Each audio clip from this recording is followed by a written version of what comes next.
as if an invisible switch had been flipped, restoring his consciousness. Since his body still didn't respond, he cracked his eyes open slightly and saw that he was in a room, the whiteness of which made him squint again. "Lord, where am I, and why does my body feel so weak and powerless? How did I even get here?" he muttered. The answer to his question came in the form of a faint squeak from various sensors and devices a couple of meters away from the bed. James strained his consciousness again and realized he was in a hospital room. But how did he get here, and what exactly happened? The dazzling light overhead hindered his concentration, and a buzzing in his ears made it sound like an alarm was ringing in his mind. His consciousness was immediately pierced by a severe bout of pain, causing him to groan softly. Suddenly, James felt an intense thirst, but there was no one to give him water right now, and there was no water within arm's reach either. There was no doubt this was indeed a hospital room, but why was there so much equipment here? James had never been to such medical facilities before, so he had nothing to compare with. Threads from IV drips and various sensors trailed away from his hands, and his body felt completely weightless. He didn't have enough strength to fully open his eyes, so he could only glimpse the world through slits. At first, the sounds seemed so muffled and distant that James doubted he could hear anything at all. But then a very familiar voice sounded nearby, making his heart flutter with excitement. It was his wife, Grace's voice. Yes, there was no doubt. The same intonation and a slight coquetry in the pronunciation of some phrases gave her away completely. James suddenly tensed, trying to signal Grace in some way, when he heard the sound of the door opening. The businessman gathered himself, expecting to hear anything but this. "Dr. Merritt, hello, please tell me, how is my husband doing? Will he lie like a vegetable for long and suffer? Perhaps it's worth resorting to more radical measures?" Grace asked, adding a more plaintive tone to her voice. There was a tense pause in the room for a moment, and then the attending physician replied, "I'll give you one piece of advice. Don't anger God, hope for the best. Your husband doesn't have much of a chance, but you can't give up. And I also advise you to spend less time near him to avoid the possibility of accidentally infecting him with any infection. In case of any progress in treatment, you will be immediately informed, but for now, I strongly urge you to leave the room." "Okay, of course, you're right. Forgive me, I understand everything," Grace sang in a syrupy voice. And shortly after, James heard the receding footsteps and the sound of a closing door, from which he concluded that the female doctor had left, while Grace remained standing by his bedside, lost in her own thoughts. Suddenly, the businessman distinctly discerned the melodious trill of a telephone ring. In the intensive care unit, it sounded so unnatural that it made him doubt the reality of everything happening. He never liked eavesdropping and considered it a shameful and unworthy act for someone of his status. After all, he was the owner of one of the best restaurants in the city. If James were healthy right now, he would have definitely left the room and let Grace speak without witnesses. But since he couldn't do that, he had to listen to everything from beginning to end. "Hello, darling, is that you? Your number seemed unfamiliar. Did you get a new one again? A will?" "Yes, I've written it, of course." "Where will it go?" "Yes, I've already read it. Everything's just as I wanted. Thanks to the notary reviewed it. True, not for free, of course, but you have to pay for everything. Yes, you know that." After his wife's words, James's heart raced with furious speed. Who is Grace talking to so sweetly? She's not even speaking, just cooing. Is that even possible?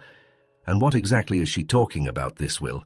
But what she said next finally dispelled all doubts. "Yes, darling, I've just come into the room. Well, what can I say? My dear lies there like a vegetable in general. No changes. I think based on this, I'll be able to manage the restaurant as I see fit. And when James is no longer there, then I'll inherit it as it should be. Well, I'll go now, still have things to do, and I love you.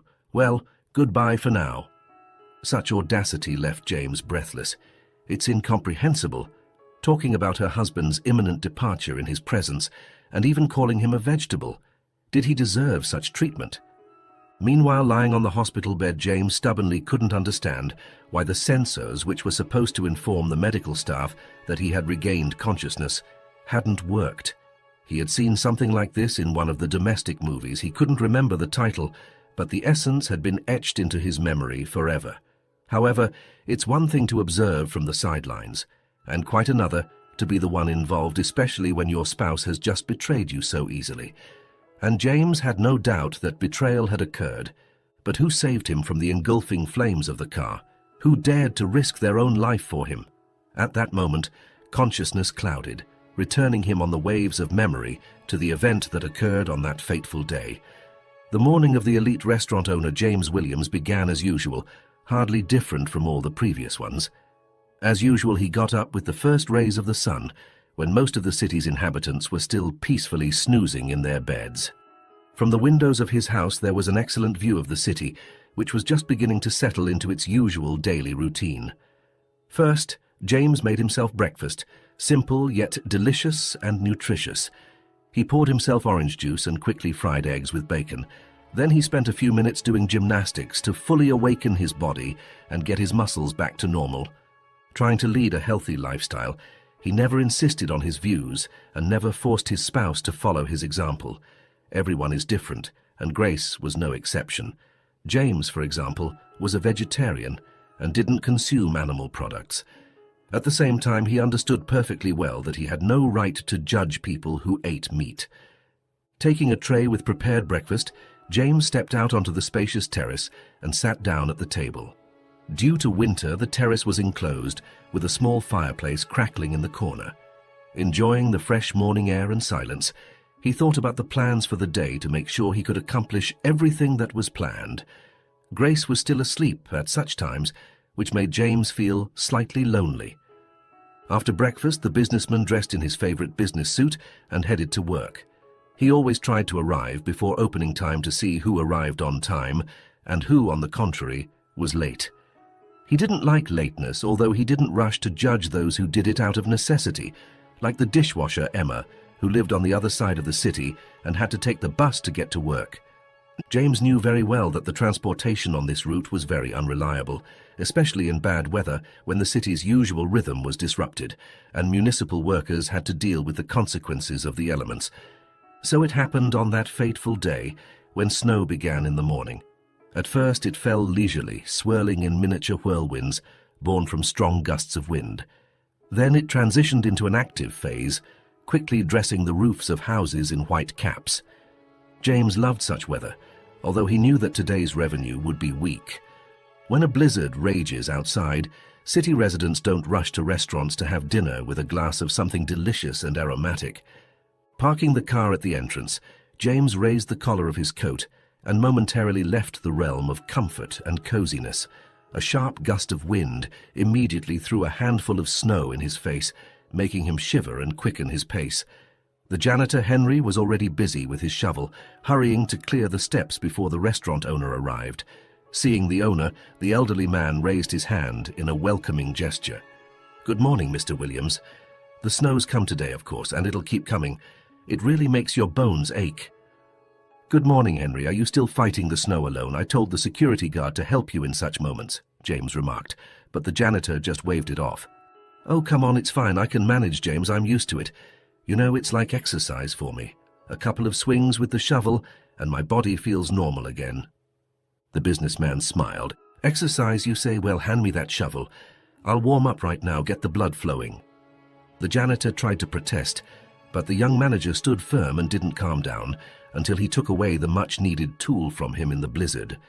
People passing by the restaurant looked with surprise at the respectable businessman who skillfully wielded a shovel, clearing the steps of snow. Henry nodded respectfully. "I see you're quite skilled at this, James. Where did you get such extensive practice?" James smiled. "Where else? In the village, of course, at my grandfather's on the distant outskirts. He had quite a lot of fishing there. I'm not much into hunting, you know, but picking mushrooms, berries, or fishing, always up for that. So there was a lot of snow there in the winter. You'd wake up, and it's dark in the hut, all windows covered in snow. You take a shovel and go ahead." The janitor looked at the restaurant owner with undisguised sympathy. James was a good man. He never offended him with word or deed, and sometimes even stood up for him, especially in front of the administrator, who enjoyed bullying those weaker than him. "I'll remember the scoundrel, and there he is." "Mr. Williams, what are you doing? The wind is so strong and you're thinking of clearing snow. You'll catch a cold for sure. Where would we be without you then?" Andrew shouted over the wind from behind. James turned around and met the administrator's eyes, perfectly understanding that he was being deceitful and deliberately flattering him. "Oh, come on, Andrew, it's nothing. I'm not a kid after all. Tell me, how are things at the restaurant? Suppliers didn't let us down? And are all the staff at work?" At the mention of the latter, the administrator grimaced as if from a toothache. Dancing on the cold wind, Andrew replied, "Yes, everything's in place, except for that dishwasher. What's her name? Emma, I think. No matter how much you scold her, she never comes to work on time." James looked disapprovingly at the administrator and, handing the shovel to the janitor, said, "Andrew, you very well know that Emma has 4 children, whom, by the way, she raises on her own. And I've asked you not to call her a dishwasher. Emma is a kitchen worker or a kitchen staff member. Learn to respect your subordinates. Without that, you can't build a proper workflow."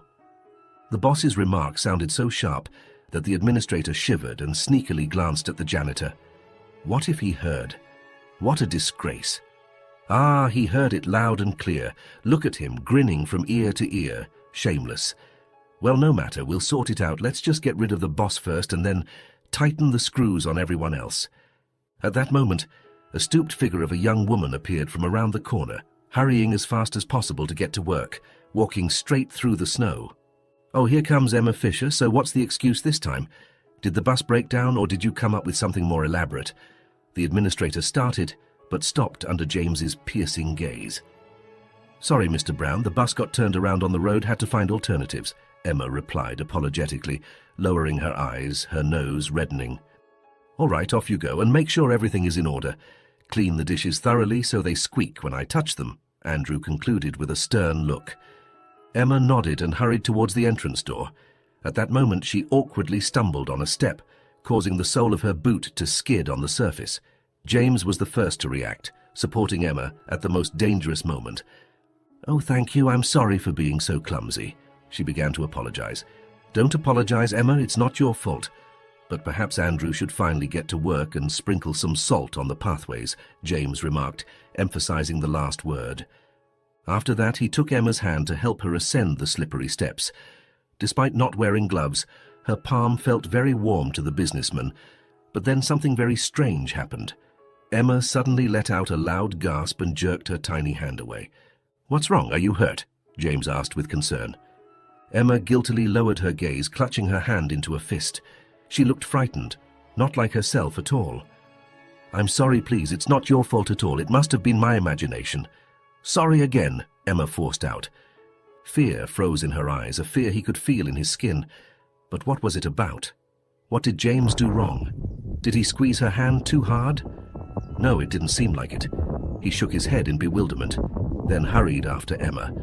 The businessman caught up with her in the hall, where he quietly called out, to avoid attracting the attention of others. "Emma, what happened? Why did you react so strangely?"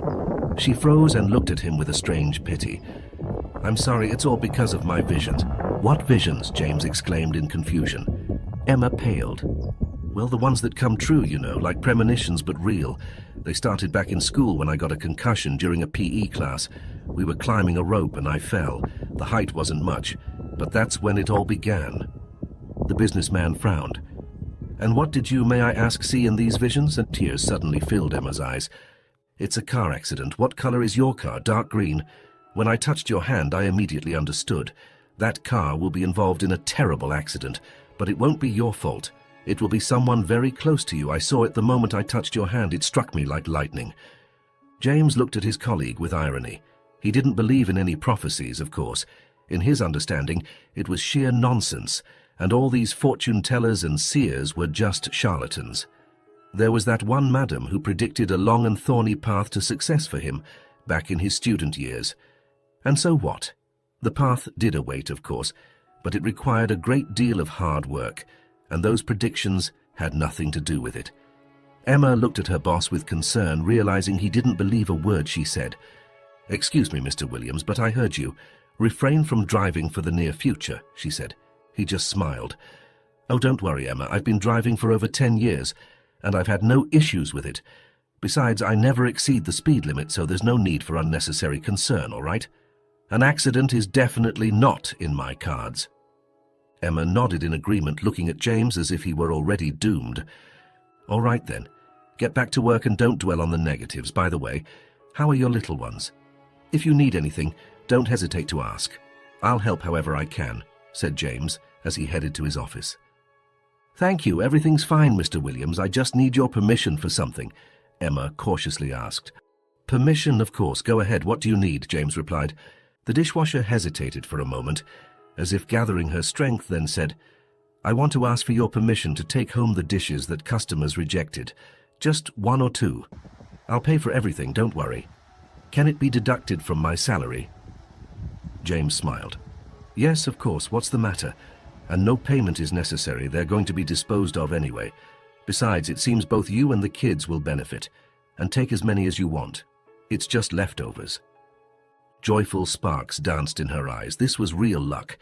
Meanwhile, James went about his usual business, talking on the phone with the restaurant manager, approving menus, and preparing for the inspection, ensuring everything ran smoothly. Yet from time to time he remembered Emma's words, which had struck a chord with him. Can you believe it? A kitchen worker with fortune-telling abilities. That's a first for me. But soon thoughts of a possible road accident faded away, making room for meetings with new suppliers, tasting new dishes, and discussing current restaurant matters with the administrator. Maintaining an atmosphere of trust and cooperation, James gently resolved disputes using the stick far less often than the carrot. Time passed unnoticed, crossing the 3-hour mark. The fury of the storm still raged, but its morning impact had diminished.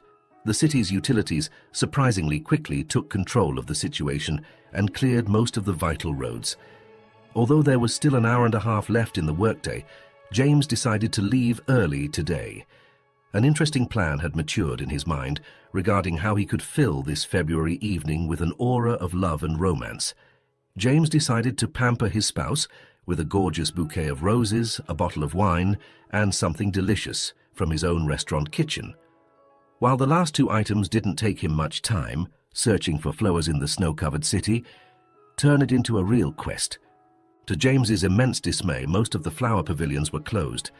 Most likely the owners of the stalls had decided that there would be hardly anyone interested in buying flowers on such a day.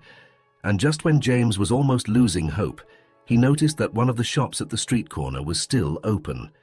With a joyous heart, James parked his car by the roadside and stepped inside. The pavilion smelled pleasantly of roses, tulips, and freshly imported mimosa.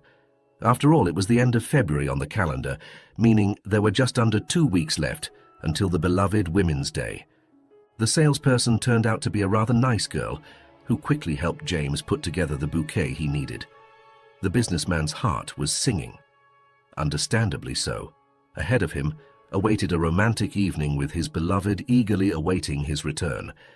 James knew Grace didn't usually prepare dinner for him, knowing full well he could satisfy his hunger at a restaurant.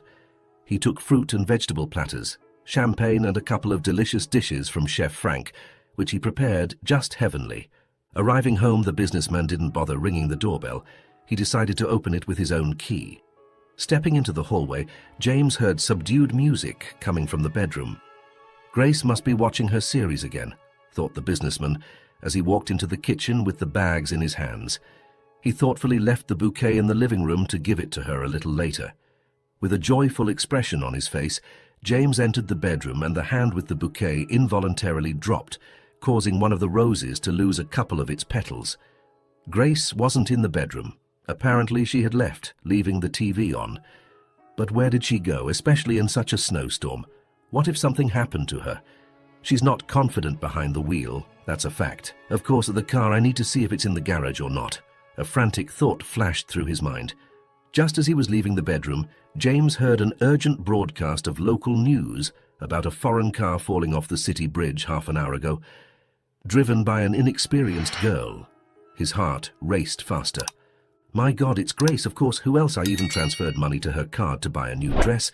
That's why she decided to buy it. Getting into the car, James rushed off like a man possessed. He sped towards the bridge. A couple of times, the car slid on the turn, but James managed to control it.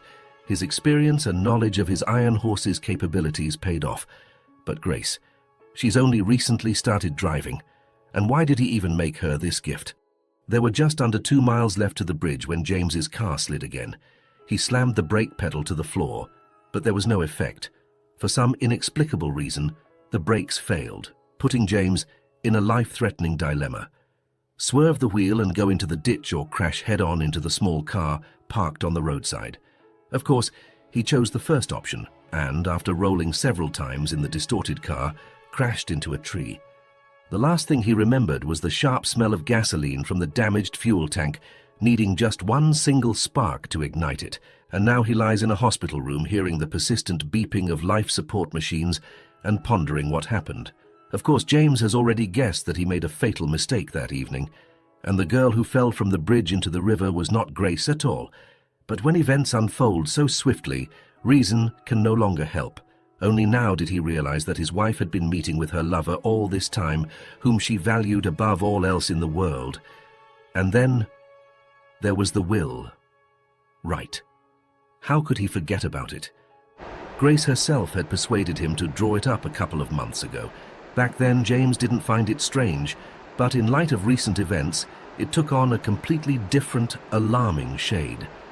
The thought of such blatant betrayal by his wife stirred his consciousness, not allowing him to relax and accept the situation as it was.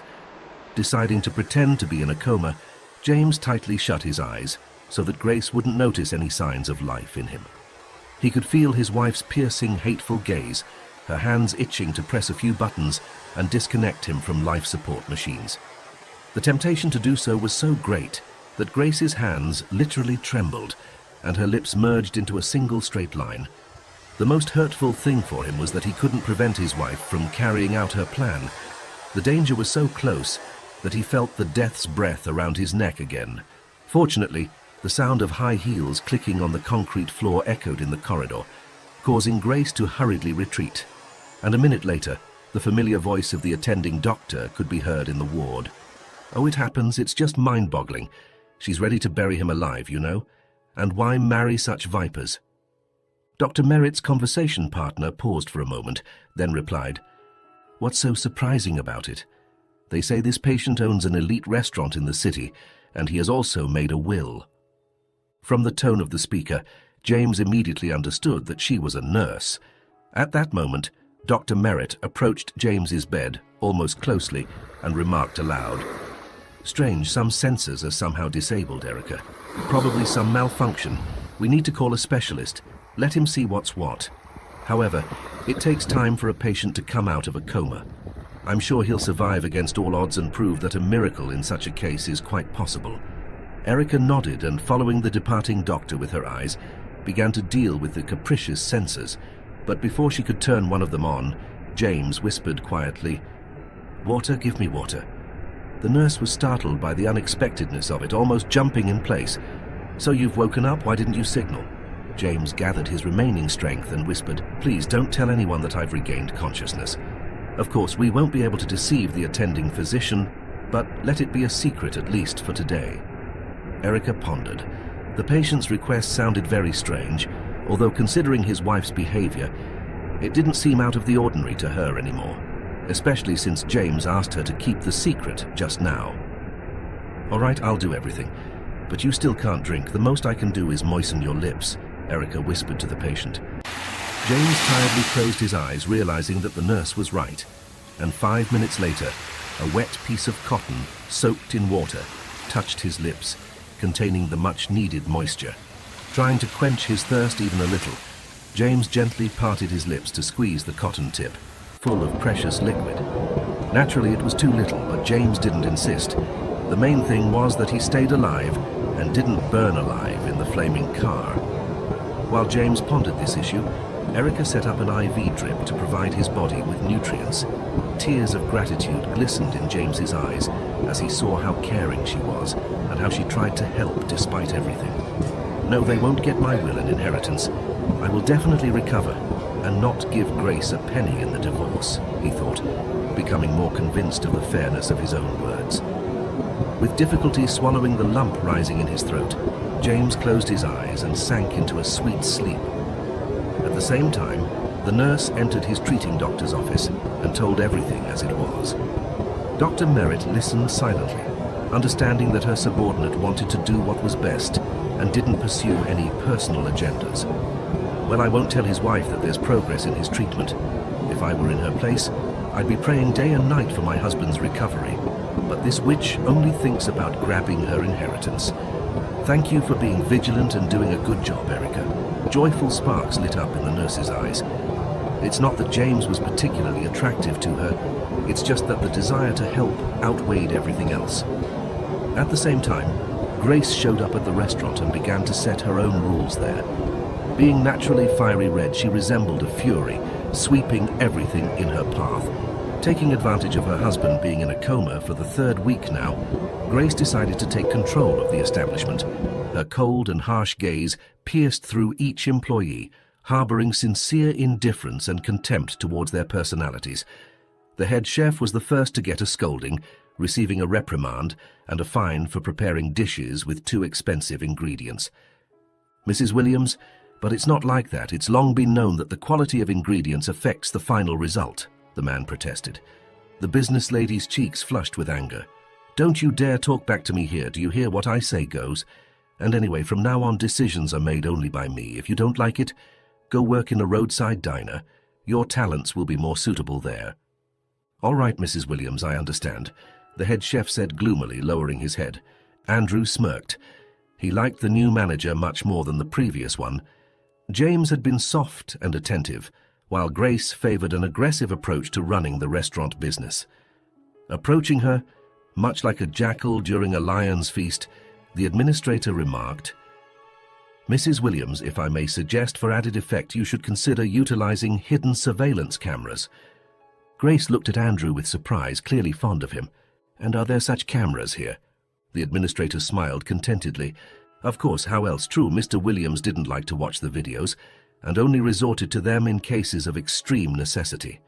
More often than not, the cameras are simply turned off. But after the boss had the accident, I keep them on. It's immediately evident when someone is in their element, unlike the lax management of my dear husband. But such tricks won't fly with me. Well done, Andrew. Your idea with the cameras is simply invaluable, Grace exclaimed, eliciting a satisfied smile from the administrator. A few minutes later, Grace started the recording and leaned in to monitor every move of the staff. At first, she couldn't spot anything interesting. Waitresses bustled around the hall, the head chef commanded in the kitchen, and the waiter greeted clients at the entrance. Everything was as usual, until Grace noticed yesterday's recording of a young dishwasher with a bulky bag in her hands. Look at her, so clever. What could she possibly carry in such a bag? Probably empties the fridge before leaving and takes it all home. And all this right under the nose of my foolish husband.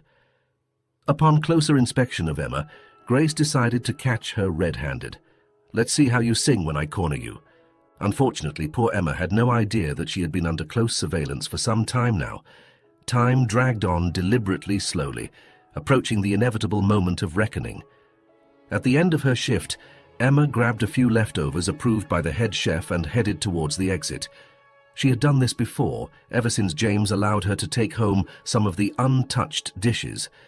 But today, everything initially took a different turn. Seeing Emma with a canvas utility bag in her hands, Grace approached the doorway triumphantly and said, "And where do you think you're going, dear? Scooped up a bag full of delicacies and intend to just leave my restaurant like that?" Emma flinched and looked at the hostess with a hunted gaze, genuine sadness and despair evident in her eyes. "I'm sorry, Mrs. Williams, but I haven't stolen anything. These are just leftovers, you know, the ones that were paid for, but remained untouched by the customers." The businesswoman sneered contemptuously. "Untouched, you say, and who decides that? Could it be you, sweetheart? You seem to have a good deal for yourself. What do we have here? Oh, a Caesar salad. Too bad. Only half. But it doesn't change the essence. You're quite the gourmet, dear." Tears welled up in Emma's eyes. She least expected the obnoxious heiress to turn everything upside down so easily. "Oh, please, no need to cry, okay? Your crocodile tears are of no use to me, understand? Once you lose your job, you can shed them every minute if you want," Grace remarked rather harshly. Emma sniffled sadly and began rummaging through her bag. What made it even more upsetting was that just half an hour ago, She had paid for these dishes with her future salary.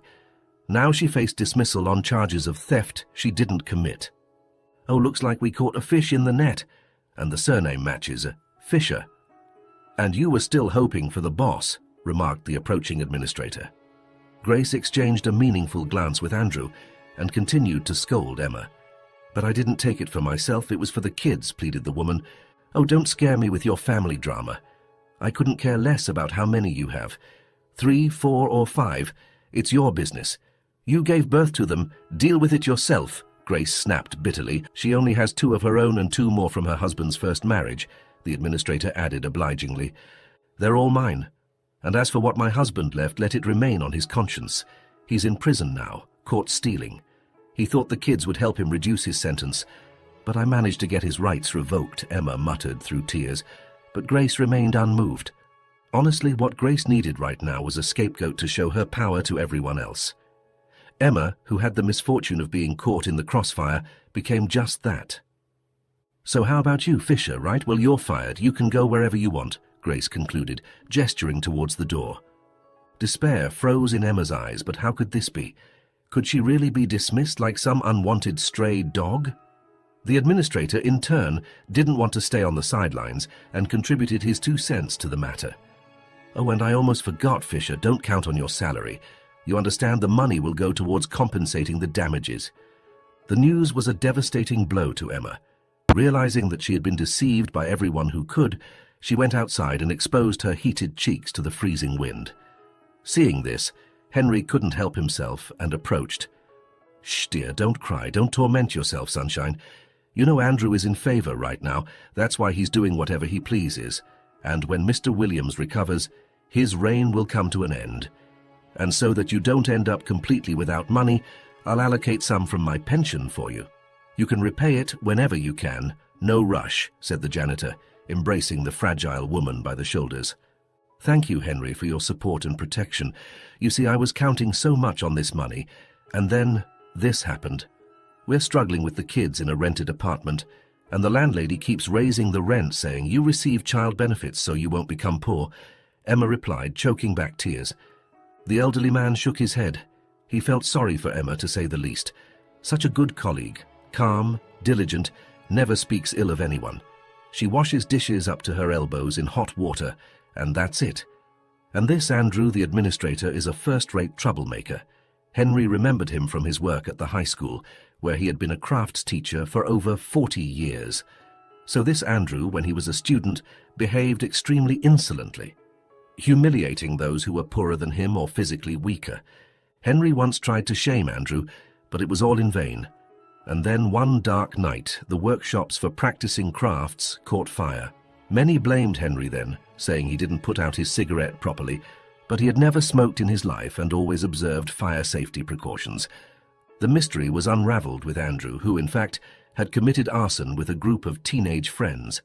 Mitrich couldn't prove anything at the time and was subsequently fired from the school with the corresponding note in his employment record.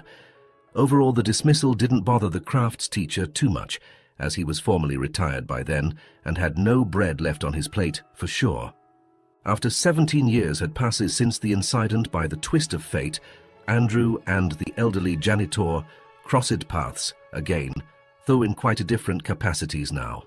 Of course, Andrew pretended not to recognize his former teacher, but Henry Brooks was no fool and had seen far too much in life to take Andrew at his word. However, James appealed to him. Honest, kind, fair. Just the kind of leader he should be. Clutching the money given by Henry, Emma slowly made her way towards the bus stop to catch her needed bus on time. Memories of the recent snowstorm loomed on both sides of the road, with dirty grey mounds of snow that had fallen several weeks ago. Lost in her somber thoughts, Emma trudged along the street when suddenly she heard a muffled murmuring.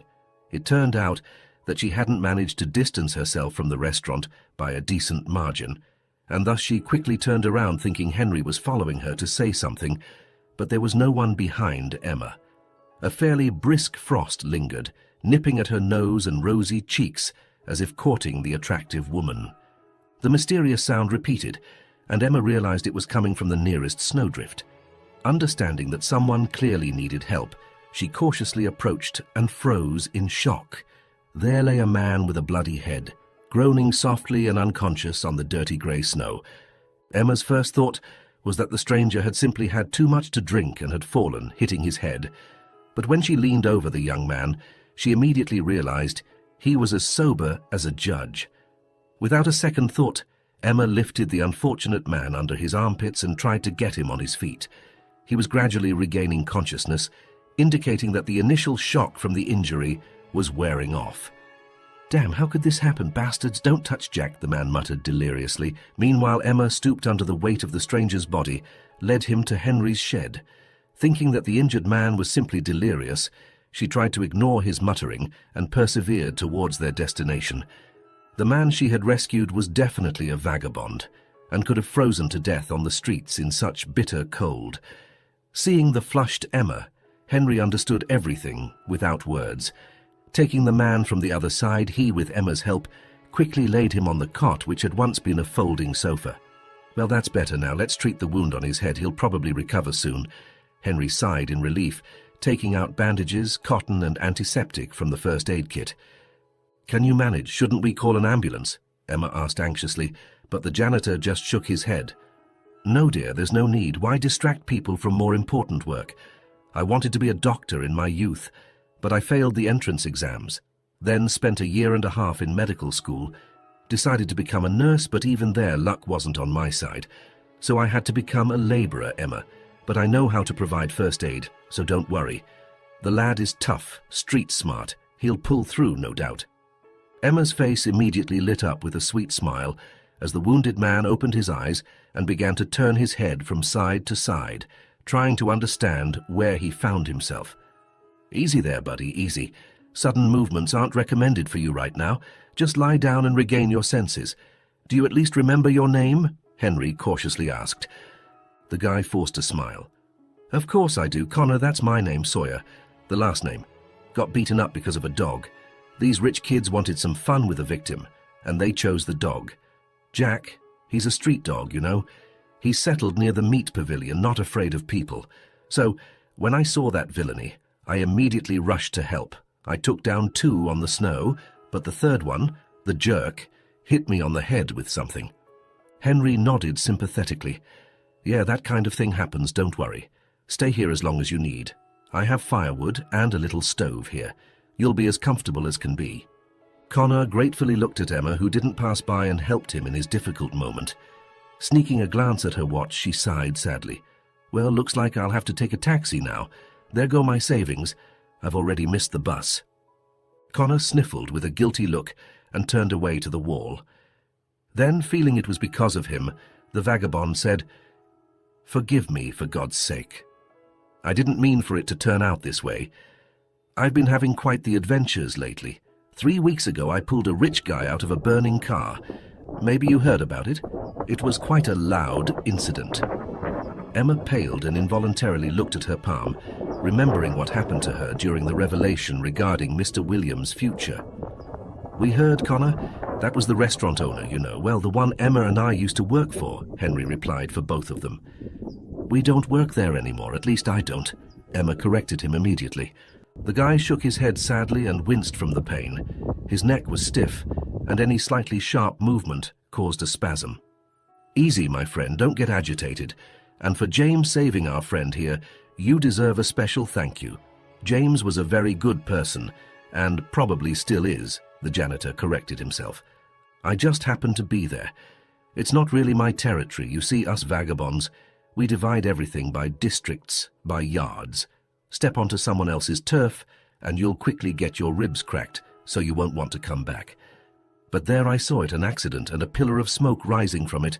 People were running around wailing, but no one was rushing to save the man. The gas tank could have exploded at any moment," the vagabond began his story. Henry looked at his interlocutor with undisguised respect. Deep down, he had long concluded that Connor was a good man. Otherwise, would he have rushed to the defense of a stray dog? Unlikely. Connor took a deep breath and, touching the wound on his temple with his fingers, continued, "As soon as I saw that someone could burn alive, I ran straight to the car. I smashed the glass with a cobblestone and started pulling him out of the car. And all around, There was noise, chaos, people shouting that the fuel tank would soon explode. It was all true, but you can't just leave the driver. Anyway, I made it, dragged him about 10 meters away, and then it went off. You, my friend, are a true hero. To just throw yourself into the fire for our James, Henry said sorrowfully. Emma looked warmly at the rescued boy and caught herself thinking that all this seemed somehow not accidental. Connor saved James, she saved Connor. After that, it was hard to believe in coincidences. Since Emma couldn't delay any longer, she called a taxi and went home, where 4 hungry children were waiting for her: Nathan, Anna, Peter, and Emily. At the same time, James lay in a hospital bed, gradually coming to his senses. Of course, he still had little strength, and he could barely hold a spoon and fork on his own. Erica and Dr. Merritt kept their word and skillfully fooled Grace for about 5 days, who had decided to disconnect her husband from life support machines and claim her rightful inheritance. And on the 5th day, James called Erica over and asked for help with another scheme. "I need to leave for a short while, you understand?" The nurse looked at him incredulously, wondering if he was joking. Less than a week ago, he had come out of a coma, and now he was planning an escape. "No, James, excuse me, but I won't take such responsibility. What if something happens to you? What should I do then? Stand trial?" Erica objected. Desperation froze in James's eyes. "Well, help me, be a human, will you? I'll sign any document you want. About understanding the consequences and relieving the clinic of all responsibility." Erica shook her head negatively, although she understood in her thoughts that she couldn't refuse the patient. Grace had been too unpleasant to her, rushing to get rid of her husband, not hesitating in her choice of means and accomplices.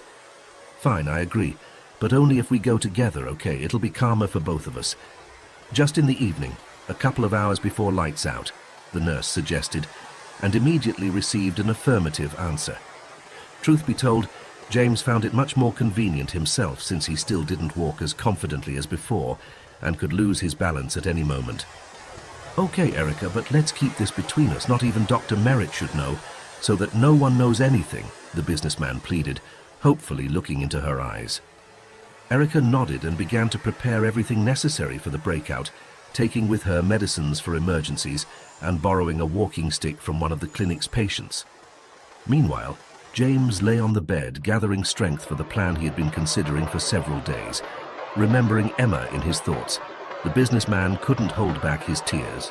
God, she was right all along. She spelled it out so clearly. And I, the fool, didn't believe her. Now I'm paying for my carelessness. Yes, Grace is also quite something. She got herself a lover and set her sights on my assets. Well, I'll settle the score with her, that's for sure, although not with the same barbaric methods she employs, the businessman thought with despair, closing his eyes and pretending to be a man who had fallen into a coma. Time stretched like rubber, and when Erica finally appeared in the ward with a set of clean clothes, James realized there was no turning back. "Here, get dressed. These are my ex-husband's things.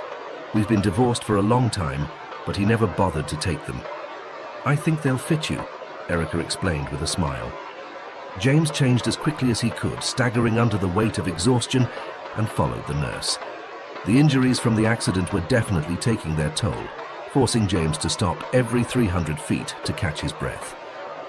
It's worth mentioning Erica's understanding of his weakness. She did her best to support him, minimizing his time spent outside.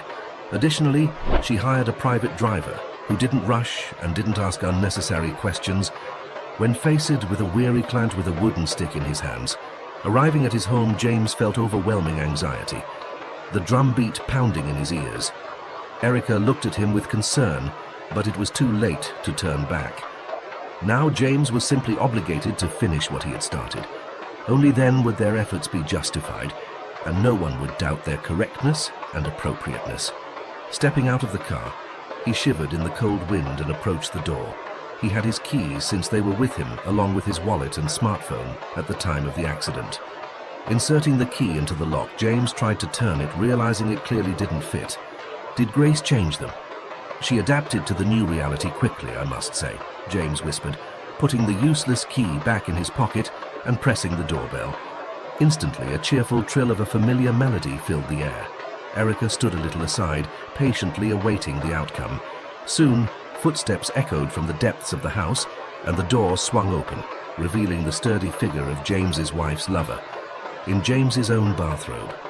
This bathrobe had been a birthday gift from James's late mother, and this jerk wore it without a shred of conscience. Stunned by such audacity, the businessman froze in place, challenging the lover with his gaze. "Who's there, darling? Not the utilities again, I hope. But I've paid everything in advance for a month so we could relax at the resort." Grace's languid voice came from behind the stranger. James paled and clenched his fists painfully. Grace understood everything instantly, and without being embarrassed by the presence of her lover, dropped to her knees. "James, please forgive me. It's not what you think, I swear. I thought you had only a few days left. The doctor didn't make any prognosis, and miracles don't happen. Or do they, darling?" James ground his teeth and uttered through gritted teeth, "I'll give you 5 minutes to gather your things and leave this house." Grace's lover straightened his powerful shoulders and looked mockingly at the homeowner. "Listen, unfinished businessman. Go get yourself treated and don't interfere with normal people's lives. It's a pity you didn't crash back then." James clenched the handle of his cane so tightly that his fingers turned white. "You won't have to wait, you bastard. You thought you buried me alive, but I survived against all odds. And I'm sure the accident was staged. I'll make sure to uncover the truth." At the mention of this, the bully immediately wilted and sadly wandered deeper into the house to change. The fairy tale of a rainbow relationship with Grace ended as abruptly as it began, and now it was time for payback for everything that had happened. Of course, James couldn't prove Grace's involvement in the accident, but instead he deprived her of means of existence and blocked all her cards and accounts. Once upon a time, James had pulled Grace out of provincial obscurity, doing everything to make her feel like a businesswoman. But after such betrayal, he couldn't forgive the traitor. Long ago, he saved Grace from criminal prosecution for fraud she allegedly didn't commit.